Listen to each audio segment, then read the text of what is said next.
গত মধ্যরাত থেকে ৫৮ দিনের জন্য দেশের সামুদ্রিক জলসীমায় সব ধরনের মৎস্য আহরণের নিষেধাজ্ঞা শুরু হয়েছে। মাছের প্রজনন ও বেড়ে ওঠা নিশ্চিত করা এবং বঙ্গোপসাগরের জীববৈচিত্র্য রক্ষায় এই উদ্যোগ। এতে ২ মাসের জন্য কর্মহীন হল ভোলার ৬০,০০০-এরও বেশি জেলে। মধ্যরাত থেকে দেশের সামুদ্রিক জলসীমায় নিষিদ্ধ হয়েছে যে কোনো প্রজাতির মৎস্য আহরণ। চলবে ১১ জুন পর্যন্ত।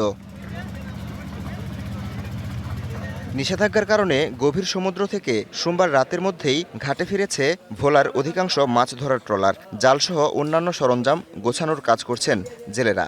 আমরা ৭-৮ দিন থাকতে আমরা আয়া পড়ছি, জালমাল বন্ধ করিয়া উড়িয়ে লইয়া বন্ধ করিয়া দিছি। আমাদের এখন অভিযান দিছে, জালের কাম করতেছি, ২০-২২ দিন জালের কাম করতে লাগবে।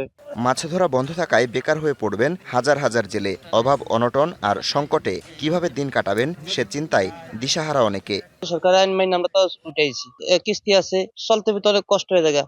সংসার চালাইতে আছি, ফলাইনের খরচ চালাইতে আছি, আমাকে কিস্তি চালাইতে অসুবিধা হয়ে যায়। মহাজন ও এনজিওর ঋণ পরিশোধ করা নিয়েও চিন্তিত মৎস্যজীবীরা। সিলভার টিপ কন্ট্যাক্টে তৈরি নিরাপদ ও নান্দনিক ক্লিক সুইচ নির্ভরতা জীবন জুড়ে।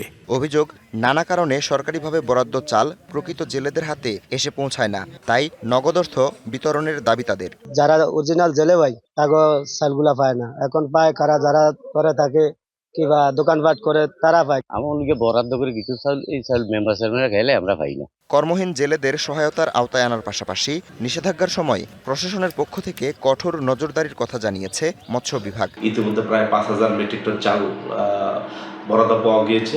১৫ এপ্রিলের মধ্যে বিতরণ করা সম্পন্ন হবে। গুরুত্বপূর্ণ মাছঘাট সমূহ নিয়মিত অভিযান এবং মোবাইল কোর্টের মাধ্যমে নজরদারিতে থাকবে জেলা মৎস্য দপ্তরের।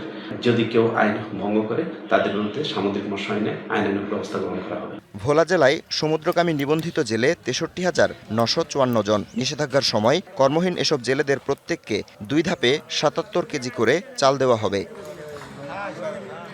TBC news desk.